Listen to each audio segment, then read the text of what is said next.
Bonjour, bonsoir à tous, j'aimerais ouvrir une parenthèse. Je sais, je devais sortir la deuxième partie du point culture sur la philosophie, mais il s'avère que je ne peux pas faire un point culture en 3 semaines. Heureusement, il y a des tas de petites anecdotes sans intérêt que j'ai dû exclure du point culture, et que j'ai donc pu compiler pour vous proposer une merveilleuse petite parenthèse. Est-ce que c'est pas fantastique? Si. Ça l'est. Voici 20 anecdotes concernant certains philosophes. Il faut que je vous parle de Diogène, philosophe que j'ai malheureusement dû exclure du point culture. Diogène était le fils d'un banquier et il l'aidait à falsifier les comptes. Oui, un banquier qui est également un escroc, je suis aussi choqué que vous. Diogène et son père furent bannis de Sinope et Diogène rejeta toute forme de richesse et vécut toute sa vie dans un tonneau. Enfin, l'histoire a retenu un tonneau, réellement c'était un pythos, une très grosse amphore. Et ce n'est que le début des anecdotes concernant Diogène, le bonhomme a eu une vie intéressante. Quand je vous disais dans le point culture que Socrate avait été condamné à mort à force de faire chier le monde, vous avez peut-être pensé que j'exagérais. Assez peu en fait. À son procès, les juges ont demandé à Socrate ce qu'il estimait être juste comme punition pour avoir troublé l'ordre public et tenté de corrompre la jeunesse, et Socrate a répondu qu'une punition juste serait qu'il devienne rentier de l'État, qu'Athènes le prenne en charge. Et en même temps, il s'attendait à quoi les juges exactement? Puisque vous êtes l'homme le plus sage, quelle peine vous semble juste, monsieur Crate? Je pense que c'est les impôts qui devraient me payer. Emmanuel Kant, dont on aura le plaisir de parler dans la deuxième partie du point culture sur la philo, était allemand, mais honte de son stéréotype, il détestait la bière. Pas gustativement, hein, il avait peur de la bière, à tel point que quand on lui apprenait la mort de quelqu'un, sa première question était « Est-ce que c'était un buveur de bière ?» Tu es allemand, Emmanuel, tout le monde est un buveur de bière. Spinoza était un philosophe qui travaillait beaucoup et qui avait donc périodiquement besoin de se détendre, et il se détendait en organisant des combats d'araignées ou en mettant des mouches dans des toiles d'araignées et en les regardant se débattre avant de se faire bouffer, et ça le faisait marrer. On se détend comme on peut. Il faut que je vous parle encore un peu de Diogène. Un jour, apprenant l'existence de cet homme si particulier, Alexandre le Grand est venu voir Diogène dans son tonneau. L'empereur demanda au philosophe s'il pouvait faire quelque chose pour lui, et la réponse de Diogène entra dans l'histoire. « Oui, ôte-toi de mon soleil ». Le gars vivait comme un clodo, et quand l'un des plus grands empereurs de l'histoire vient lui proposer son aide, il lui répond « Dégage, tu me fais de l'ombre ». Et Alexandre aurait plus tard dit que s'il n'avait pas été Alexandre, il aurait voulu être Diogène. C'est un peu triché de taper dans les philosophes antiques parce qu'ils avaient tous plus ou moins un grain, mais Empédocle était pas mal épicé. Il était persuadé d'être un dieu banni de l'Olympe parce qu'il y avait mangé de la viande et que donc il était immortel. Certains auteurs antiques prétendent qu'il a voulu rejoindre l'Olympe en plongeant dans le cratère de l'Etna, le célèbre volcan sicilien. Du coup, j'imagine qu'il a pu constater qu'il était pas si immortel que ça. La plupart des philosophes ont plein de pensées très pertinentes, précises et limpides, et quelques pensées complètement barrées ou même débiles. Dans ce registre, on a par exemple Auguste Comte, père du positivisme, que nous aborderons dans la deuxième partie du point culture sur la philosophie, qui nous dit que pour le bien de l'humanité, il faut rendre les vaches carnivores. Parce que du coup, elles vont progresser, voyez-vous, et ceux qui les mangent, ils progressent aussi. Ça, et Auguste Comte estimait également qu'il faudrait que la procréation ne soit que féminine, que les femmes soient capables de se reproduire toutes seules. Vache carnivore et immaculée conception. Auguste Comte, le philosophe à la douille pétée. Emmanuel Kant n'a pas seulement son aversion pour la bière comme particularité cocasse, il se trouve qu'il a également plus ou moins inventé le porte-jartel. À l'époque, tout le monde portait des bas, retenus par un bandeau en haut des cuisses, ce qui était pas super pour la circulation du sang. Donc Kant s'est dit « Hey, si on rattachait les jartelles qui tiennent les bas à une ceinture au niveau de la taille plutôt !» Et tada! Emmanuel Kant, messieurs, dames! Avec ça, mes bas ne glissent pas. Dans ma dernière vidéo, je vous parlais des stoïciens, rappelez-vous, Épictète qui reste de marbre quand son maître lui casse la jambe. Bah, nous avons un autre exemple de stoïcisme appliqué dans la mort de Sénèque. Alors, Néron, ancien élève de Sénèque, devenu empereur et devenu également complètement cinglé, finit par haïr son précepteur et le condamna au suicide. Sénèque, stoïque, dit « Ok » et s'ouvrit les veines du poignet. Mais ça ne suffit pas. Alors il s'ouvrit les veines des chevilles aussi, parce que quand t'es un stoïcien, ton empereur te demande de faire un truc, tu le fais. Mais ça n'a pas suffi non plus. Alors Sénèque demande qu'on lui donne du poison, parce que bon, merde, ça traîne un peu en longueur. Ça suffit toujours pas, alors il demande qu'on le mette dans un bain pour que ça améliore la circulation du sang. Ça ne suffit toujours pas. Il demanda donc qu'on le mette dans une étuve, un terme chaud, un genre de sauna romain si vous voulez. Et non, là ça a fini par suffire quand même. Il faut que je vous parle de Diogène. Je vous ai déjà dit qu'il avait abandonné tout son confort, mais il avait quand même quelques effets personnels, dont une écuelle pour pouvoir boire. Et ben un jour, en voyant un enfant boire dans ses mains, il s'est dit « Mais qu'est-ce que je fous avec cette écuelle ?» Et il l'a foutu en l'air parce que c'était trop de luxe pour la vie qu'il voulait mener. Et Alexandre le Grand aurait déclaré « Si je n'avais pas été Alexandre, j'aurais voulu péter des écuelles. » Non, là je déconne, Alexandre le Grand n'a jamais dit ça.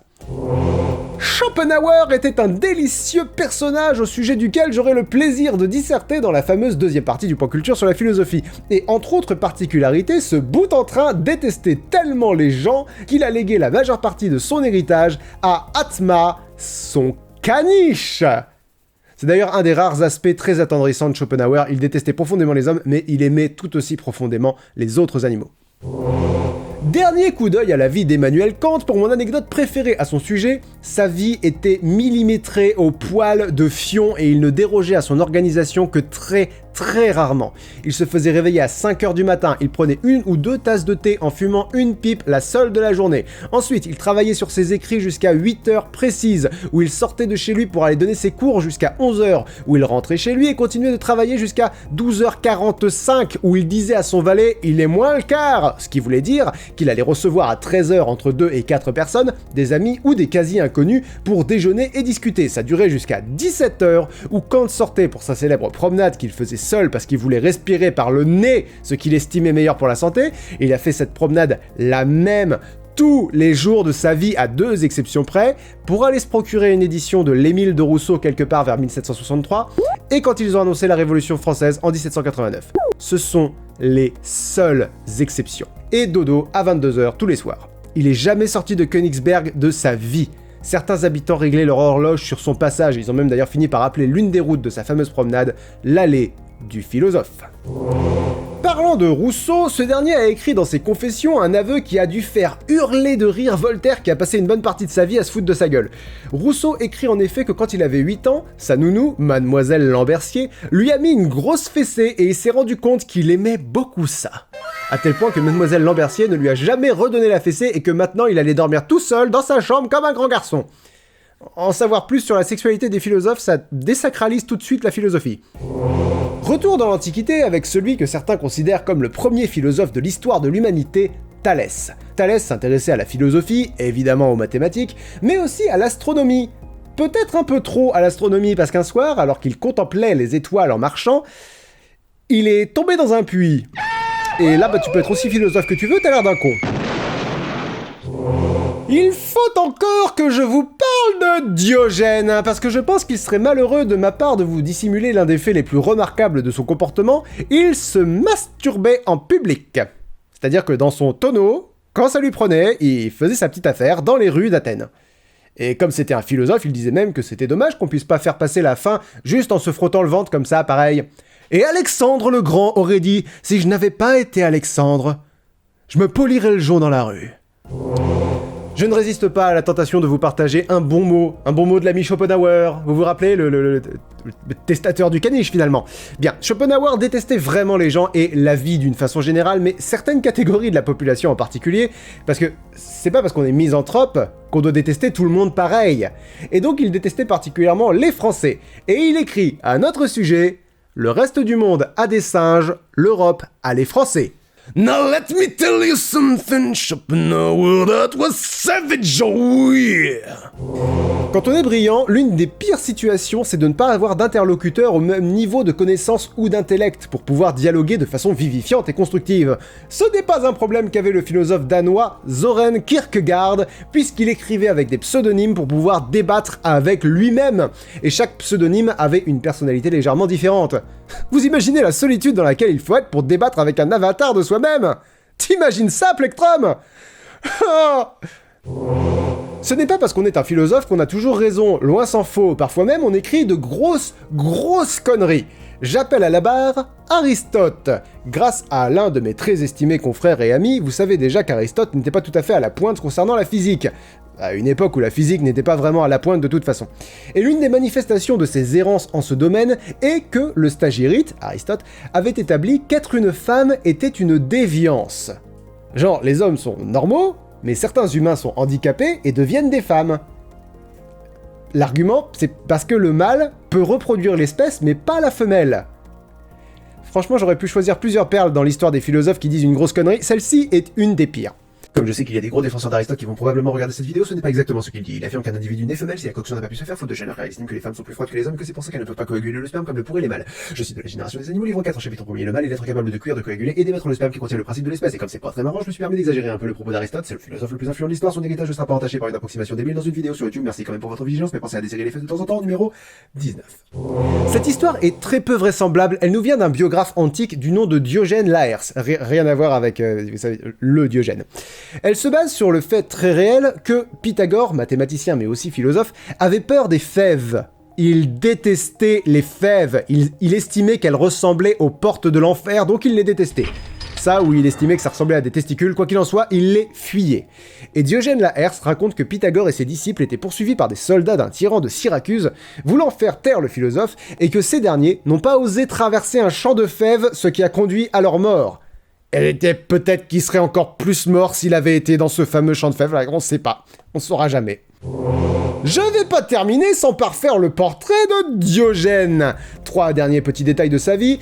Il marchait à l'envers dans la rue pour déstabiliser les passants, il déféquait également sur la voie publique, présumément ailleurs que là où il faisait ce qu'il faisait d'autre sur la voie publique, et également il urinait sur les gens qu'il n'aimait pas. Et Alexandre le Grand aurait dit « Si je n'avais pas été Alexandre... » Mec, j'aurais carrément chié sur les gens que j'aime pas, moi. Merci à tous pour votre attention, on se donne rendez-vous fin juin pour la suite du point culture sur la philosophie. Avant de partir, le pouce bleu, ne l'oubliez pas, ça fait plaisir et ça aide la chaîne. Si vous êtes abonné, n'oubliez pas d'activer les notifications pour ne pas passer à côté du point culture quiz qui devrait sortir dans 3 semaines et le point culture dans 4. Un petit mot gentil enfin dans les commentaires et vous aurez ma gratitude éternelle. Bonne fin de journée à tous et je referme la parenthèse.